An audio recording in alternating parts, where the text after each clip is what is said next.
Everybody, welcome to another amazing event by the Greater Hartford Jewish Historical Society.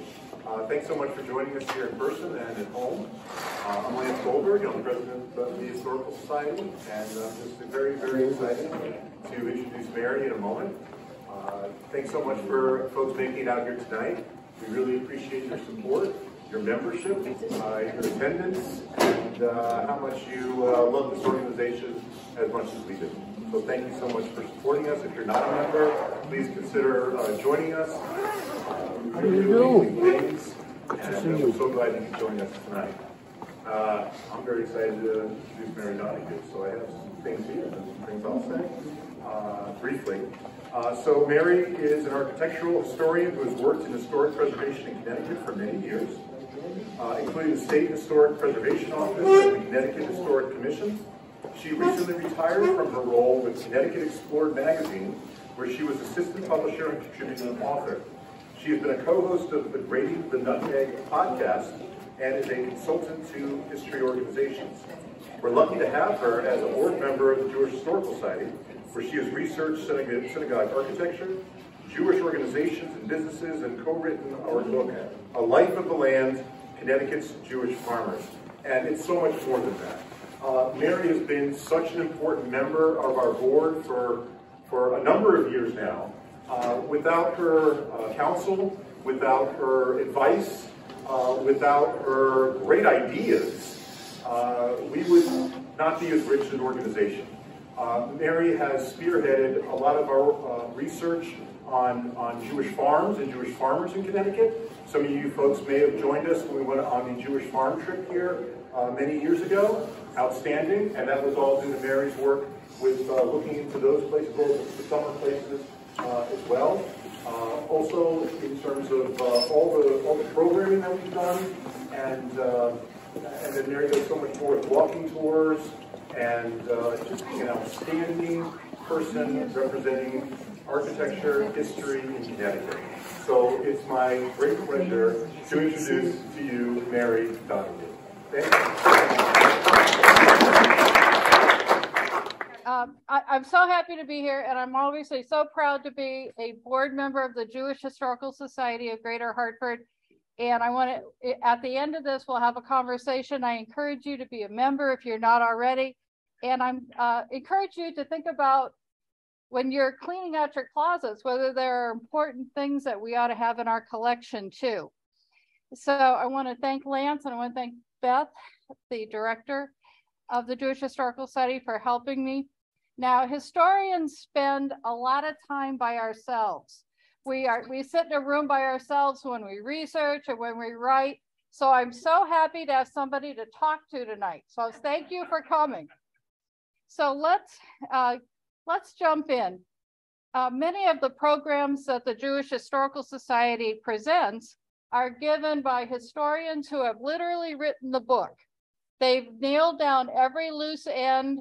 They've looked up every footnote. They can answer every question. This is not that type of talk. Today, we're going to be starting at ground level to look at a brand new research area that explores the work of Jewish architects, builders, and clients from about 1876 to 1940.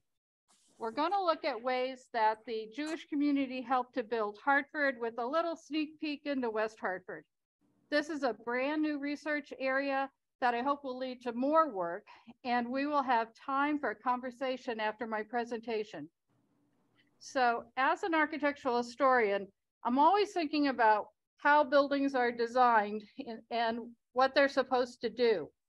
Architecture is an art form, but it depends on the complex workings of the real estate market and city government. You have to have a network of politicians, real estate lenders, brokers, bankers, subdivision developers, real estate agents, architects, contractors, builders, tradesmen, city planners, and building inspectors are all involved in determining what gets built and where. Then you add the client. What does a client need the building to do? Is it a prestige building that's meant to impress the community? Is it a piece of avant-garde art that's meant to be a showstopper? Or is it a practical building done in a tight budget? We also have to consider anti-Semitism. Anti-Semitism certainly played a part in discouraging or blocking Jews from living in certain neighborhoods and communities. It also played a part in what colleges with architecture schools admitted Jewish students. In the early 20th century, Harvard, Columbia, Princeton, and Yale all put in place quotas that limited the number of Jewish students admitted. In the same ways that Jewish doctors and lawyers were not invited to work for top-flight practices, Jewish architects during this period were also not routinely invited to join high-profile architectural firms until after World War II. Dr. Sam Gruber, who's a leading expert on Jewish American historic sites and architecture, also believes that Jewish architects were not seriously considered for civic commissions like courthouses, town halls, libraries, or other government buildings. And I pretty much found that to be true in Greater Hartford. But in spite of that, there's also a robust, vibrant swath of Hartford's development driven by Jewish architects, clients, and builders. Beginning in the 1870s, members of the Jewish community became players in the white-hot real estate market, excelling in the areas of commercial and residential real estate.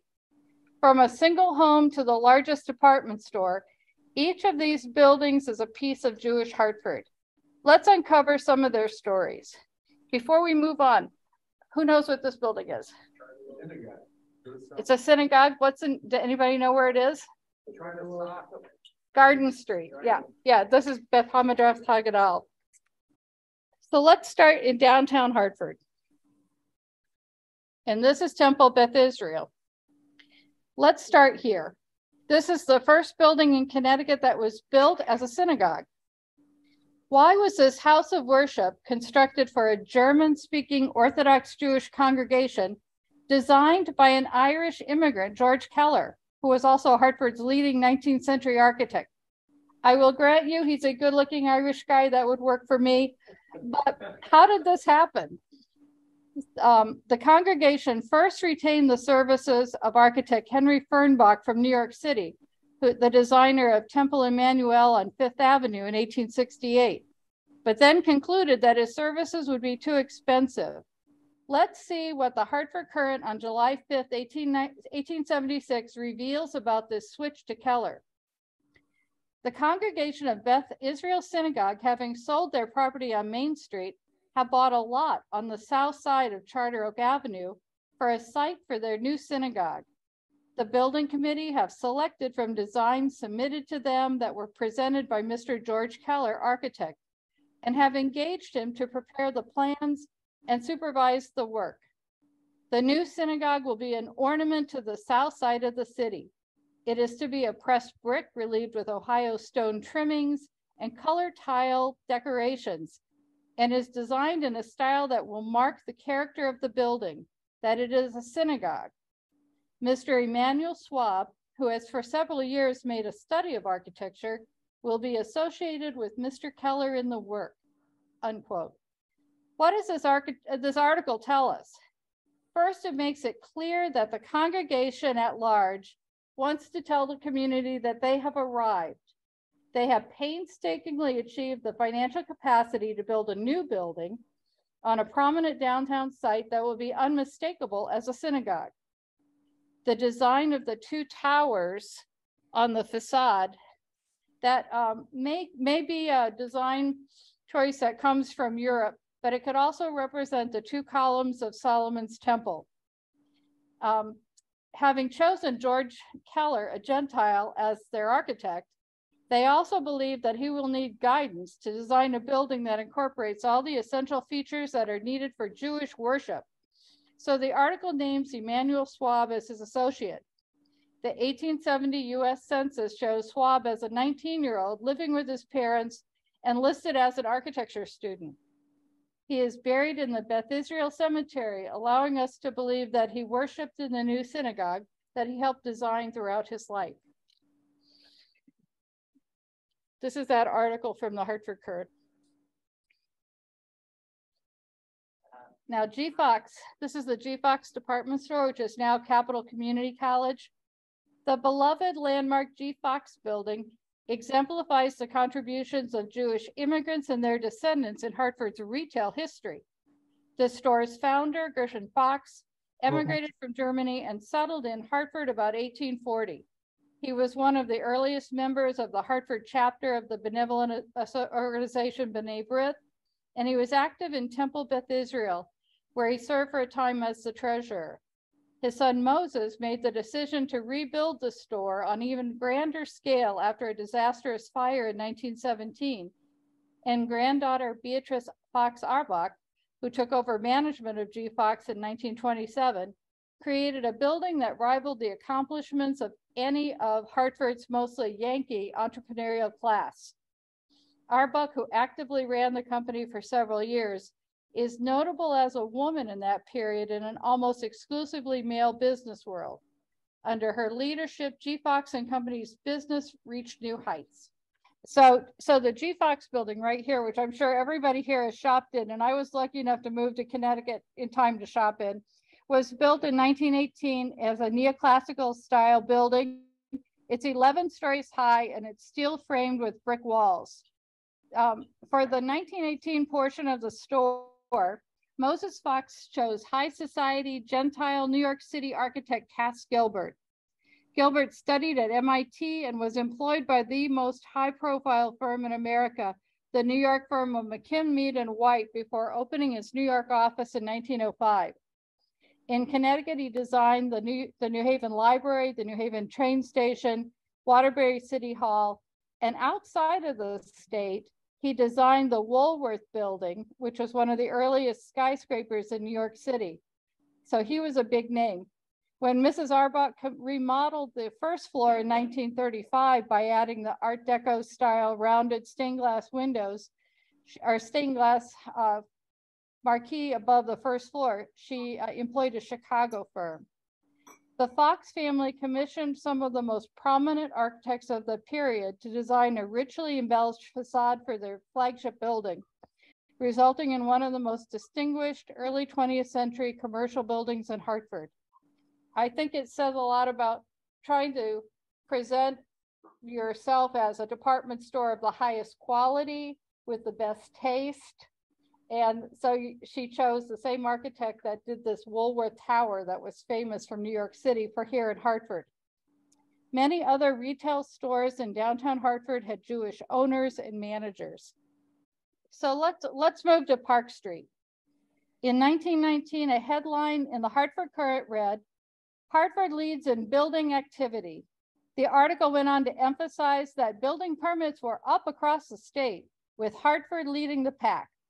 During the 1920s, Hartford continued to grow, going from a population of 140,000 in 1920 to 160,000 in 1930.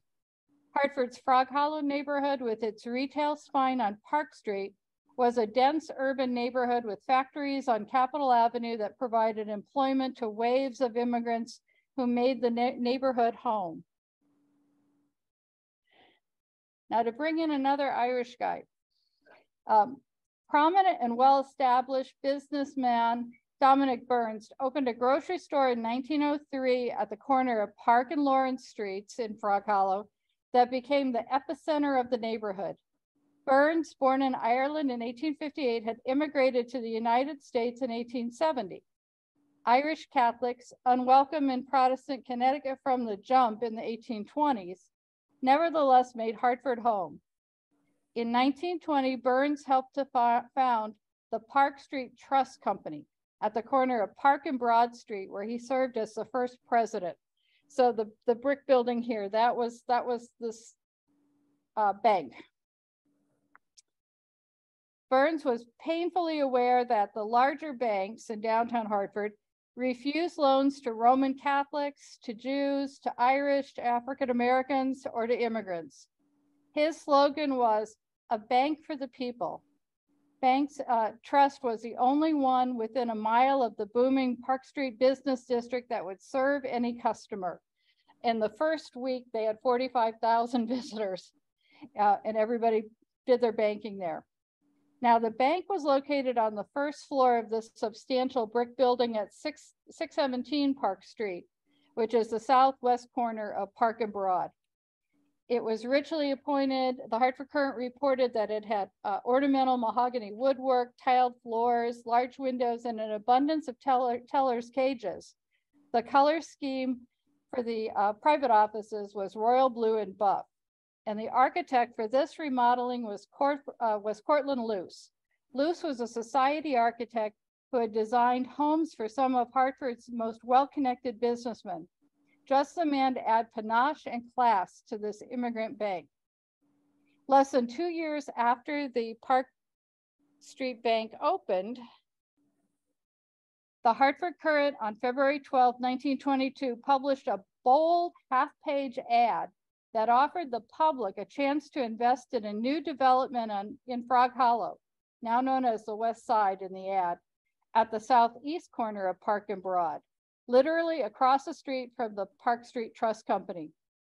Two young, ambitious business owners, A.M. Schulman and Joseph Dahlgren, formed the Park Street Investment Company in order to construct a new and beautiful theater and business block only 1 mile from the heart of the city's downtown retail and theater district.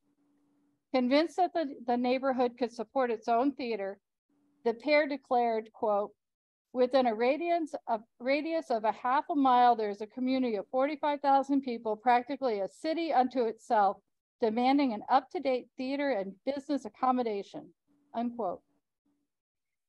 They also say in this ad that they're probably going to give you 8% on your investment. Just saying that would be a good rate now. So the illustration for the ad featured a fully rendered building. So they had an architect just do this whole presentation drawing here.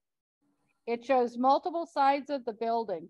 It's to reel the potential investor in so he can envision the completed building. It makes the most of a prominent corner site directly across from the Park Street Trust Company. Theaters built in urban areas often had a business block that included an upper story rental office area for professionals, as well as first floor retail storefronts, thus greatly increasing the amount of monthly income generated by the property. The proposed 3-story Lyric Theater business block was substantial, 14 bays on Park Street by 6 bays on Broad Street. Who were these brash, confident developers? Let's see, right here, Schulman.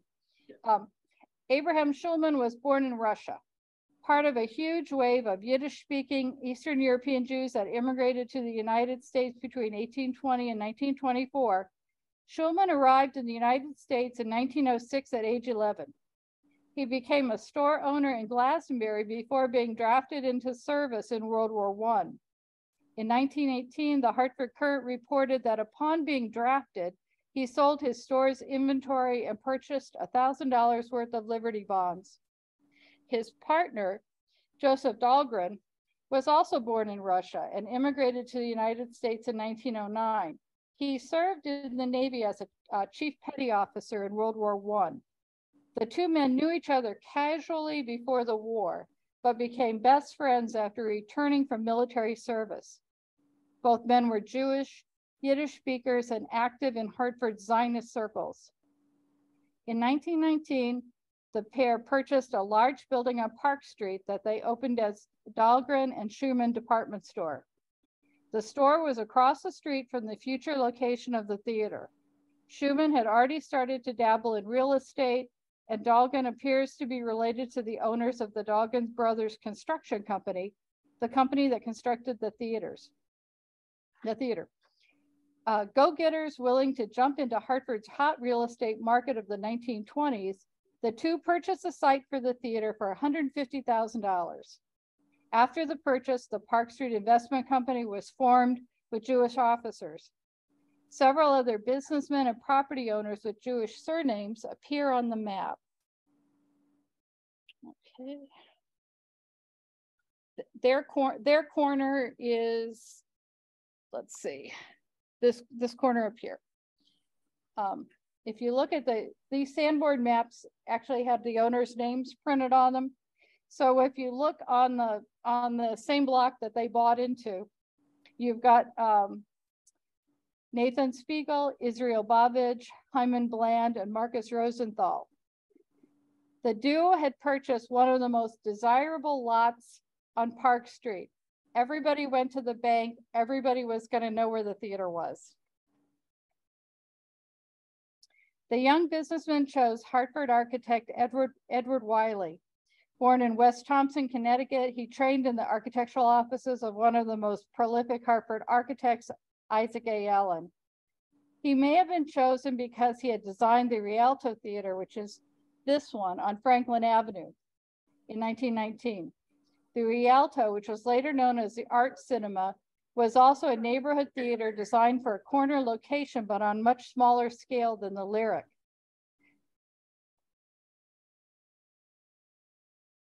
So, successful with West Side neighborhood residents from the start, Schumann and Dolgen attracted local investors and were able to purchase 4 other Hartford and West Hartford theaters.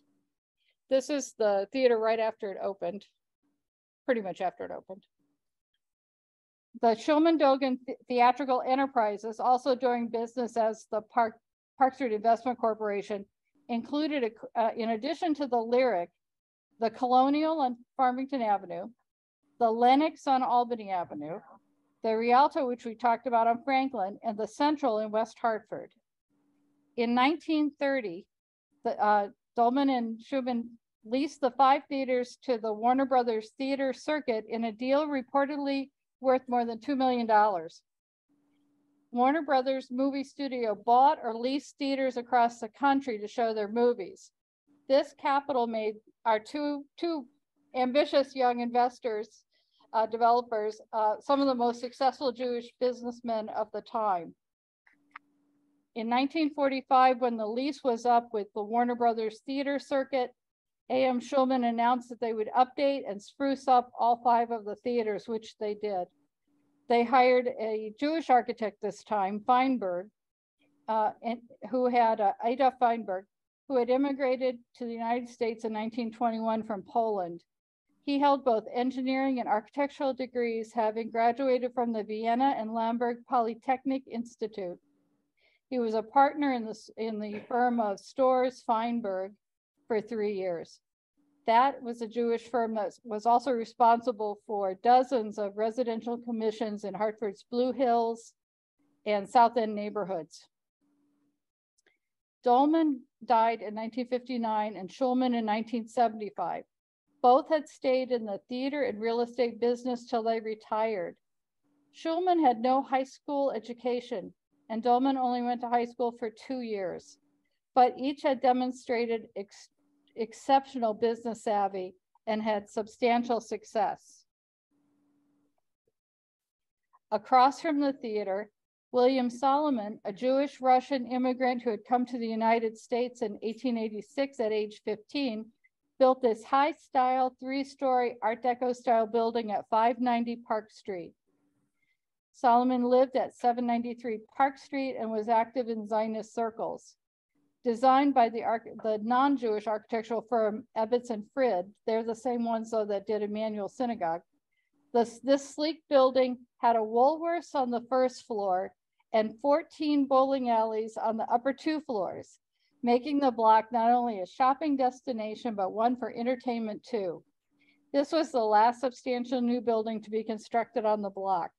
I always think like you really created this entertainment hub.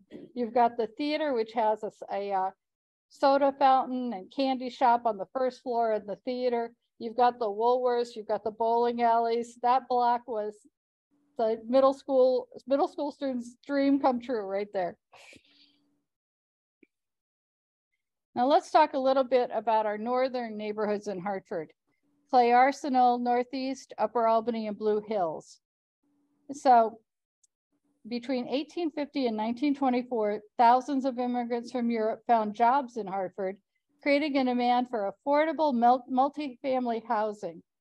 Originally termed tenements, these range from simple double houses to triple deckers to Hartford's Perfect Six. And a Perfect Six was that the name was developed by my friend Dave Ransom, who did our synagogue survey. A Perfect Six are those brick buildings that are symmetrical, center door. So then they have 2 apartments on each floor, and they're just identical. And they're just, and Hartford has loads of them. They're called, he called them perfect sixes, and it's caught on. So you also had bigger multifamily apartment buildings. The housing boom began in the 1890s and continued through the 1920s. Hartford became the home of many ethnic communities, including Jewish, Swedish, Danish, German, Irish, French, Canadian, Greek, Portuguese. They built synagogues, churches, schools, and clubs. The real estate market boomed, and small-scale residential subdivisions were platted by the dozens on farmland and open fields across Hartford and its neighboring towns, West Hartford, Wethersfield, and Windsor. Developers, builders, and real estate agents advertised the availability of new homes and business opportunities daily in the Hartford Current, in Hartford neighborhoods that were well served by trolley lines.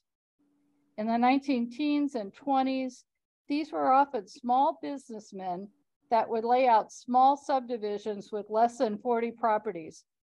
I think I'm the age group that I remember in the 50s and 60s where you rolled out subdivisions with, you know, hundreds of buildings and you had 4 models to choose from, that kind of thing.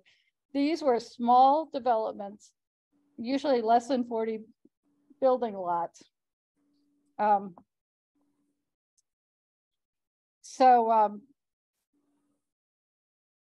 developer would lay them out and get a plat map approved by the city that had the lots on it. Then you'd hire a realtor or a developer who could market the lots themselves or use the services of a real estate company or broker. This type of real estate sales firm was already well established by 1915, and dozens are listed in the city directories of the time. Let's take a look at the work of 3 Jewish architects and a builder: Harry Bekenstein, the firm of Bernson and Moses, and the builder Harry Paulton. So this is a list from the 1927 city directory. And you see Harry Bekenstein, who I'm going to talk about next. But you also see Jewish architects. You see Bernson and Moses, Golden and Stores. Let's see. I'm sure there's some I'm missing in here, but there are several Jewish firms listed in this listing. So let's talk about Harry. Now, did anybody live in these? Yeah. There we go. Bobby lived in these. All right, good. These have just been renovated, and they look great. So the real estate development firm of Max Myers and Sam Gross, both Jewish immigrants and Yiddish speakers, bought a large estate from one of the good ones on the north side of Albany Avenue in 1922. They subdivided the 15 acres into building lots with 2- and 3-family houses on Irving and Magnolia. And then they saved these larger lots for, quote, high-class apartment houses, unquote, on Vine, 3 stories in height with 12 apartments apiece. So Harry Bekenstein was one of Hartford's most prolific architects. He has 70 known works in Hartford. He was the son of a heating contractor, Isaac Bekenstein. Harry was born in Bialystok, Russia in 1897 and immigrated with his family to the United States in 1902. He completed 2 years at MIT and is first shown in the Hartford City Directories in 1917 as an architect. He specialized in these small apartment houses, and you see them, you know, all over. These ones on Vine Street are part of this apartment look that Dave Ransom describes as the yellow brick apartments, and you just see them everywhere. So Bekenstein did 7 out of 11 of these buildings on this row. So these are highly utilitarian buildings. They're enlivened with little Gothic details on their facades, such as decorative bosses and molding and ogee pediments. The first of the Vine Street parcels to be sold was 8 to 10 Vine, which is the single building over there. It was sold to Dominic Carnegie In May 1922, Carini had come to Hartford from Italy in 1906 and worked as a house carpenter. He hired Bekenstein to design this apartment block at a cost of $26,000 to build. Now, the interesting thing is we know who lived in these apartments in 1930. The federal census lists 98 heads of household in these apartment blocks on Vine. 45% were immigrants from Eastern and Northern Europe. Another 36% of the heads of household were American-born children of immigrants. And at least 29% of the heads of households spoke Yiddish before coming to the United States. Now this, when I give walking tours in this neighborhood, this is a building I call the Queen of Farmington Avenue. This is the Packard apartment building in West Hartford, the first large-scale apartment building on Farmington Avenue, and one that was built for an upscale clientele. So Bekenstein designed this one too. Now the original plan was to build 2 apartment houses with 6 apartments each for a total of $50,000.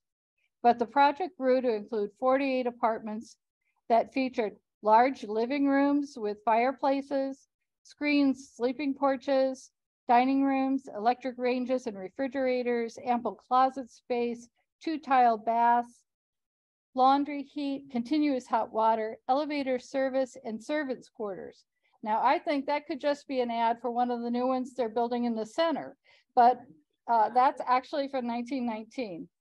I also think about what a comparison these apartments were, which were really meant to entice wealthy homeowners that probably had a single family home into apartment living. When you contrast those to the ones we saw on Vine Street, I'll have to interview Bobby about whether those were cold water flats or hot water flats. I want to find out more about those now that I know somebody that lived there. Just till I was 7. You'll remember enough. Now this firm I want to look at, Burnson and Moses, they practiced from 1917 to 1932. Julius Burnson graduated from the Yale School of Fine Arts, and Moses was a graduate of the Columbia School of Architecture. Over 180 buildings have been identified as their work in Hartford alone. Here are a few.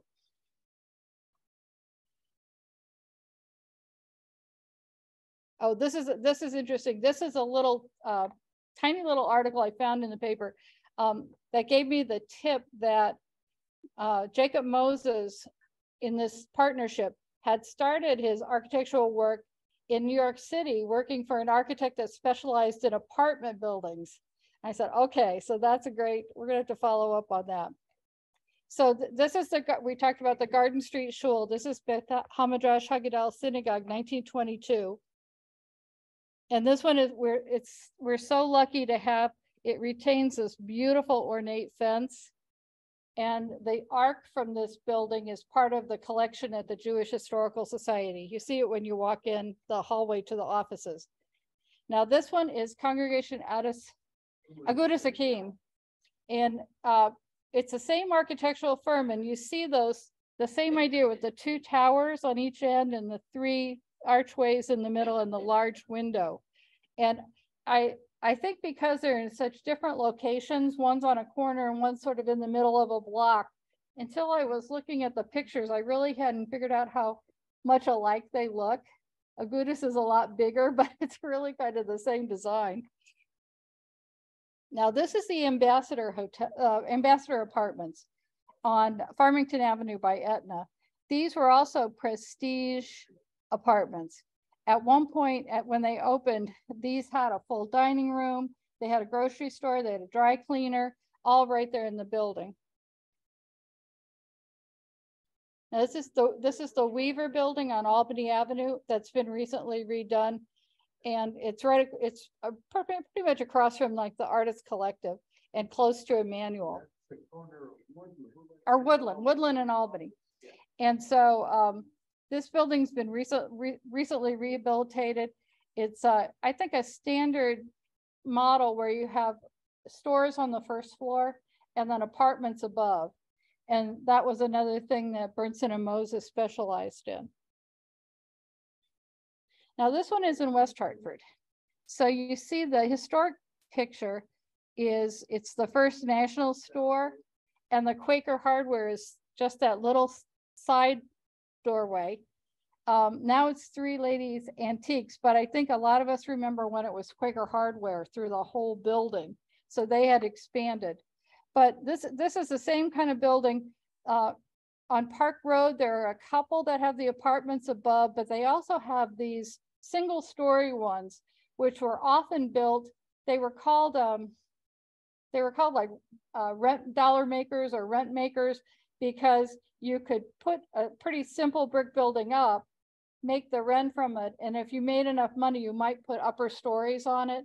So that didn't happen with this building, but these are still in use in West Hartford. Now, this building was gone by the time I moved to Hartford, but it's a stunner. This is called the Lenox Court Hotel, and this was a luxury hotel on corner of Ann and Church Streets. So Berenson and Moses designed this one. The ad, I know you can't read it, but it's this fancy ad that lists all the amenities that you can get in this hotel. Was really a stunning commission.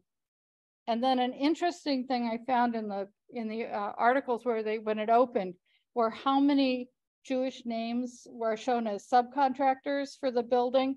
And I'm sure that some of those names, company names that don't sound Jewish, may be Jewish firms, but there's certainly a lot of them that, like Epstein Flooring, for example, that are plumbers that are shown here. So there were certainly Jewish contractors, subcontractors. Let's just look at a smattering of newspaper articles about Berenson and Moses. They had, as I said, over 180 buildings just in Hartford alone have been identified as theirs. Now, their practice ends in 1932, and I just wonder if that was a result of the Depression. They both go into jobs where they work for the state or the city as in public works, as architects, as licensed architects, and those are the jobs that they retire from. But I just wonder what kind of effect the Depression had on them. But they certainly were, I wish that their records still existed for that practice. But this is a firm that I think really deserves a lot more work. And now we're going to talk about a builder. My friend David Clow in the audience mentioned to me at a meeting that his grandfather was a builder. So I wrote his name down, went home and looked him up, and there he is, Harry Pelton. He also lists himself as a builder on his naturalization papers, which are shown on the right. Now, I picked him because he represents that small builder who is able to buy a few lots at a time, build 2 or 3 family homes, then sell them. He was able also to build housing for his family within walking distance of each other. When you read some of the stories that are from these printed oral histories that we have on the north end and the south end in the back, I read a lot of those. And there's a lot of emphasis in the Jewish community about moving into something you own. So you try to build, even if you buy a triple decker, 2 of the apartments might be your family, and then you rent 1. But it's always this idea that you're moving into something you can own, then you're moving into maybe a 2-family house, or you're moving from an apartment into a 3-family house. So there's really a lot of that striving. And I think that Harry Pelton's story has a lot to do with that. So he was born in Russia in 1875. He immigrated to the United States at age 29 under the name of, I know I'm probably not going to pronounce this right, but Aaron Pavlaki. And he lists his the name that he came in under on his naturalization papers. His naturalization papers list him as a builder. The Hartford Courant reveals, here he is. He's so handsome. So David Clow gave me both of these photos. And I always think, I was just saying before the meeting, when it's your grandparents, you always think they're old. They've always been old. But no, they were young ones. And so I think Harry was a dashing looking guy. So how did I find out more about his real estate dealings? Well, the Hartford Courant reveals over 24 real estate listings for mortgages, quitclaims, sewer assessments, and building permits for 20 years, from 1911 to 1931. He's often shown in partnership with one or another of his brother-in-laws. And I don't know if I can substantiate this, but my feeling is always that to raise the capital you need, you probably needed a partner or some family members. So he's shown with Nathan Katz and then he's shown with another brother-in-law, and they work on these small projects. I don't know, one of the things I would love to know, which we'll never know, is whether he was a builder or had carpentry skills in Russia, or had a family with carpentry skills. I don't know, or did he learn them here? Because to me, that's interesting. Like, how do you break into the building business? Do you come with skills, or do you have to learn somewhere? And I also think the capital thing intrigues me, because it was difficult for Jews to get loans, construction loans and building loans and mortgages. And I wonder how much of a role the Oxys might have played to give you a little bit of income or a little bit of capital. And as I said, you certainly could partner with family members. So between 1911 and 1931, there are just dozens of these mentions. Here he is with a brother-in-law, for example. A half brother-in-law, half brother. And then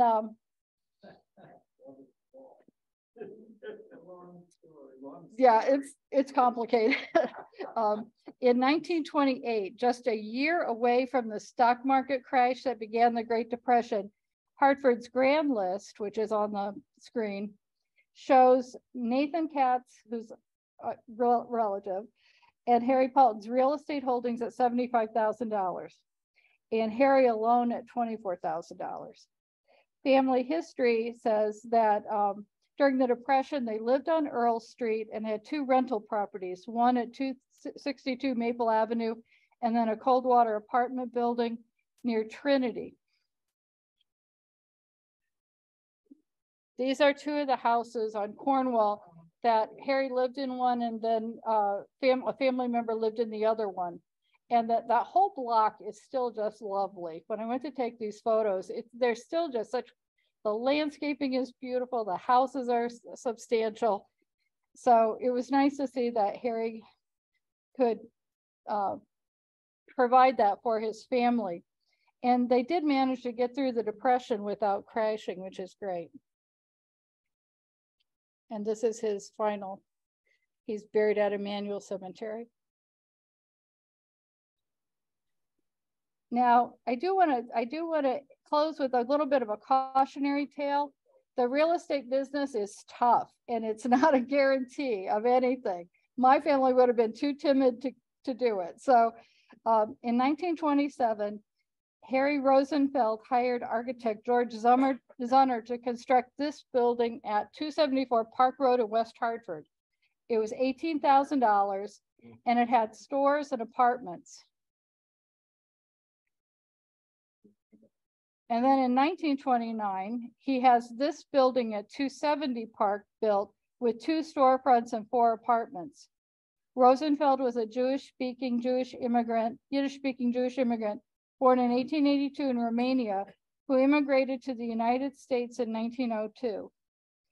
He was one of many small property developers, but he built one building in 1927 and the other one in 1929. By 1930, the Hartford Courant reports that he's gone bankrupt and that these buildings will be sold at public auction in a foreclosure sale. So I think that is also one of the things that happened to many of the successful, ambitious immigrants who had come between 1900 and 1924, when immigration really is tightened by the federal government. The go-go 20s encouraged a lot of people to go into real estate, and a lot of people did lose everything. In closing, I just want to say that Jewish builders, architects, and clients gave Hartford many of its iconic streetscapes. the department store, the apartment block, the neighborhood theater, and the Perfect Six defined Hartford in the early 20th century. As historian Deborah Dash Moore states, they did good work, making handsome, safe places. They were proud to have their own offices, places where they were happy to live, and places to rent to families and relatives. Thank you.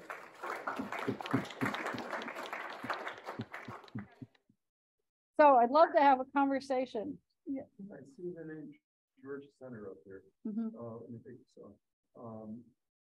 My father owned a drugstore corner of Blue Hills with his brother, corner of Blue Hills and Albany Avenue. Mm-hmm. And then they developed several other drugstores, about 7 of them altogether.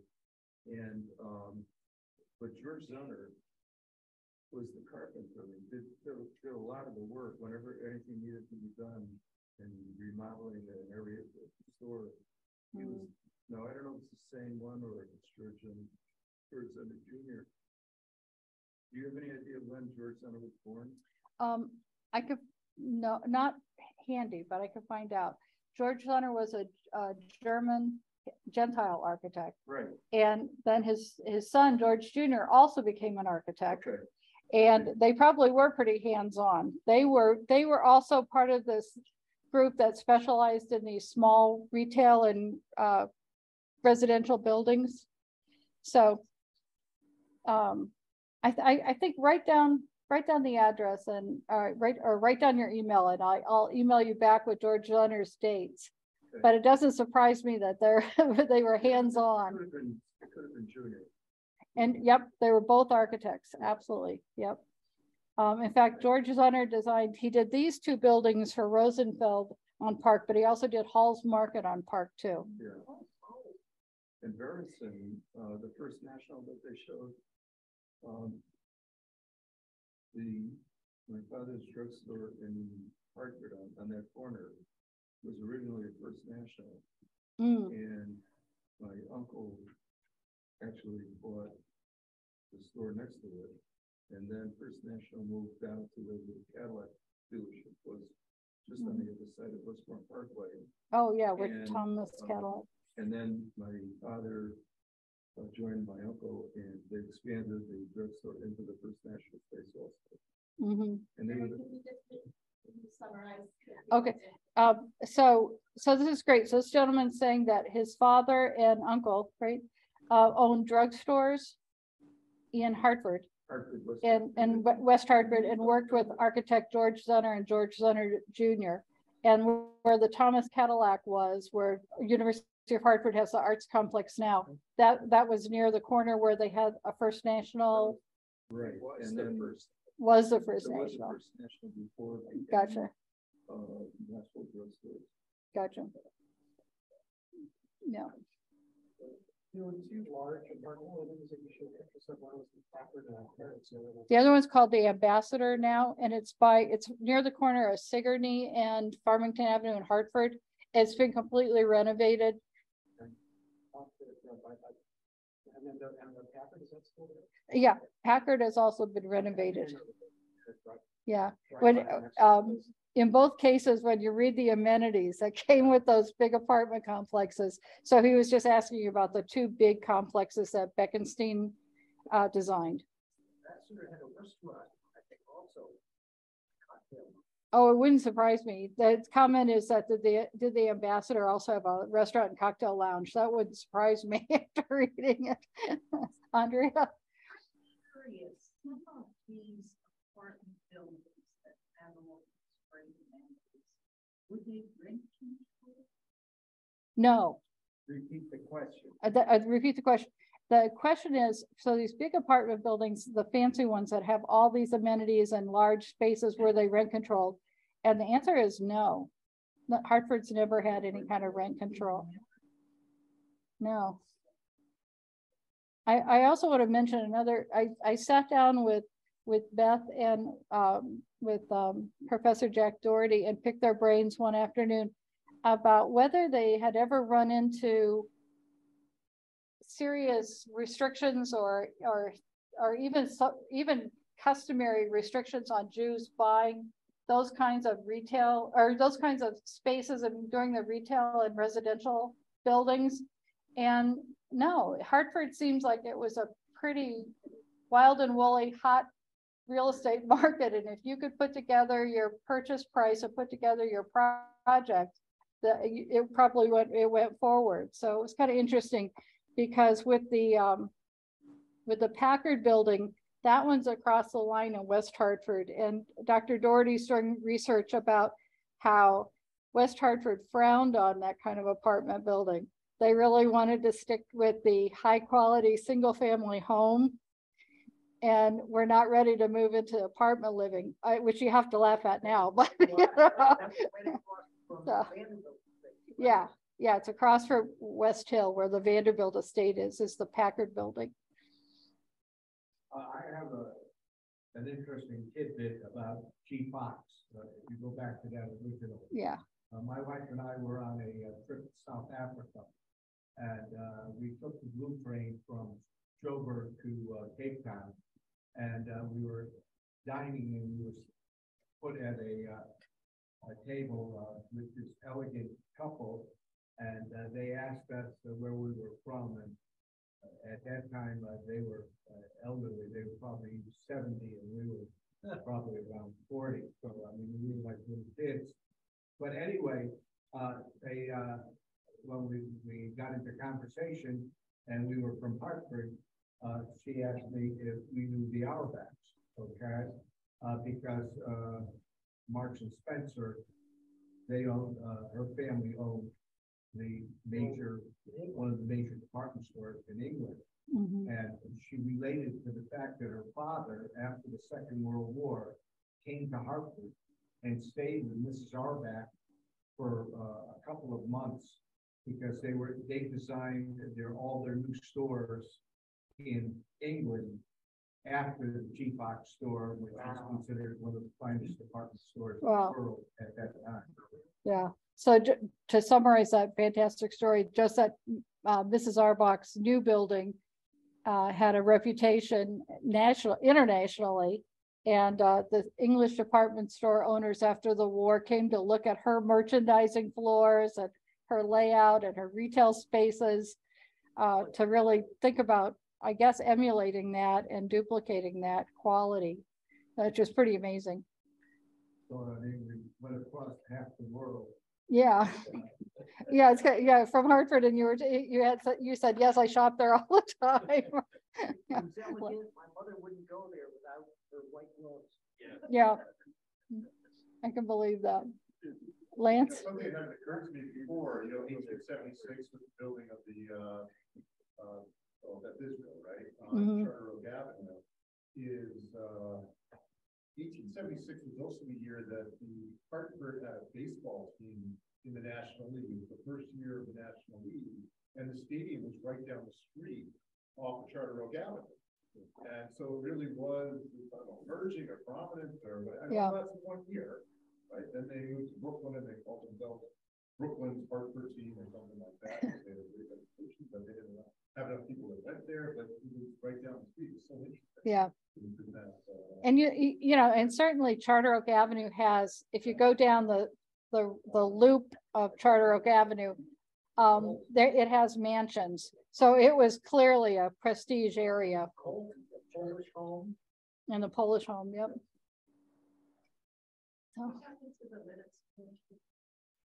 Oh, the Lenox Court Hotel. I think that it was demolished before the 1980s. I think it probably came down for some other building. It's the corner of Ann and Church, so I'll have to look at that sometime.